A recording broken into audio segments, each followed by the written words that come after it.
Most people are surprised with what's going on with the Edmonton real estate market. So let me clear up a few things about what's really going on, what you can expect, and perhaps I can give you some advice as to when it's the best time to buy and when it's the best time to sell.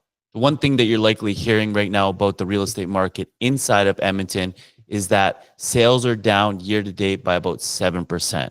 Now we're seeing this because prices are going up, people can afford less, and there's a lot less buyer confidence in the actual Edmonton real estate market. So we're seeing less investing than we normally would have earlier this year or last year, and people are sitting on the fence waiting to see what really happens. Are interest rates going to come down? Are the prices going to come down?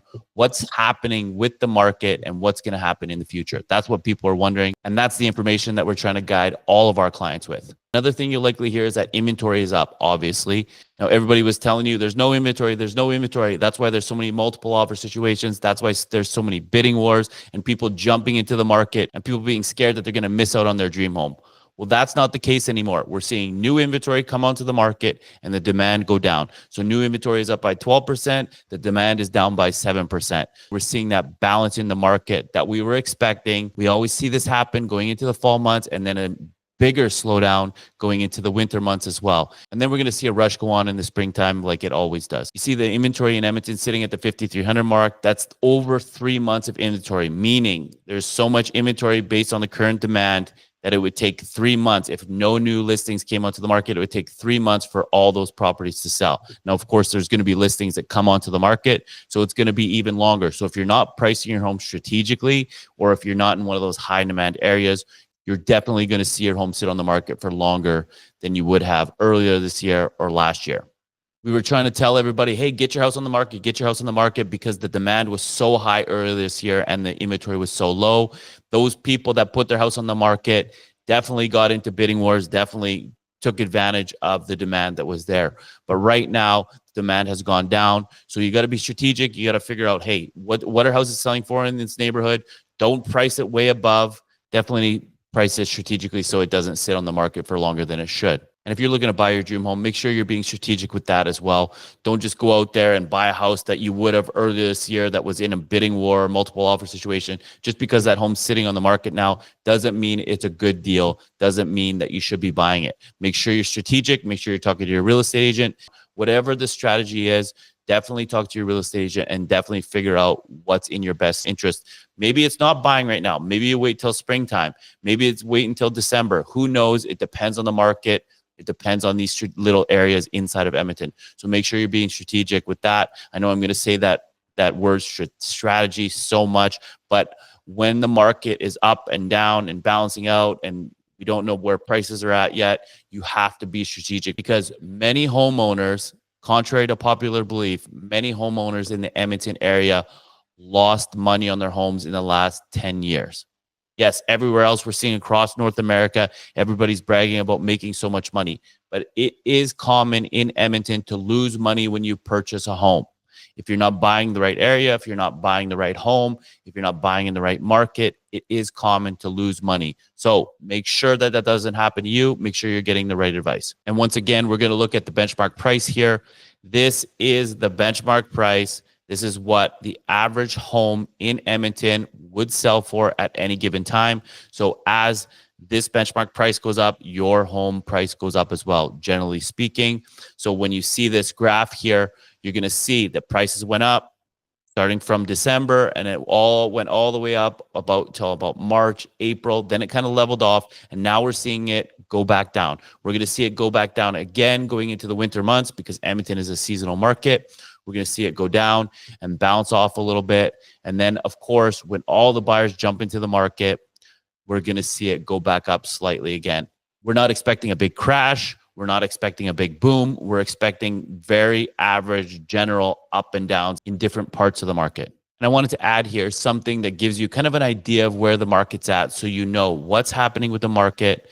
And in particular, if you're looking to buy a brand new house, you'll be interested in this part. So when you look at the single family homes this year that have sold, don't worry about what you're seeing on the market. Don't worry about how much builders are advertising. These are properties that have actually sold, brand new homes built in 2025 this year that have sold. So year to date, there's been about 293 homes sold that are brand new homes. this year. So when we search that up and we look at how much these homes are going for, the cheapest single family home here is 380,000, and then it goes to 395, 399, 399, 415, 440, 440. So we're seeing like even the 10 cheapest homes were under 450, but most brand new homes were selling over 450. But some of these cheaper neighborhoods, where would you find these homes? So if we look at the one that sold for 380, it was in Kingslet, obviously a new area, Stillwater, new area, the Uplands, Kinglet Gardens, Marquee, Cybecker, McConaughey. So a lot of the time you would think that these would be in the north side. That's not necessarily the case. A lot of them are in the new undeveloped areas, and that's where you got to go to get the cheapest prices. Then once you get up into the 450 range, you're going, now you could see over in Secord, Stillwater, Starling, Marquee, Crystalina, that's north side, Kingslet Gardens, Secord. So, you know, a lot of them are in these new undeveloped areas. So if that's what you're looking for, the cheapest brand new house I can buy, these are the areas you got to look in. So if we go back to last year and we look at the homes that were built in 2024, now you're going to see about 644 brand new homes. So the top 10 or the bottom 10 would be in between 369, 370, 400, going all the way up to 430. So that's where prices were last year, all the way up to 430, those top 10 houses. And what areas? We're seeing the Uplands again, Marquee, Crystalina, Cybecker, Charlesworth, Edgemont, Secord, McConaughey.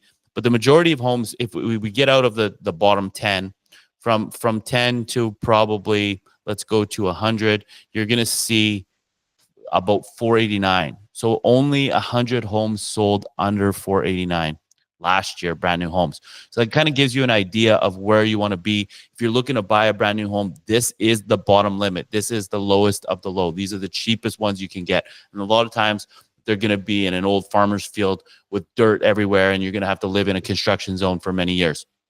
No landscaping, no nothing.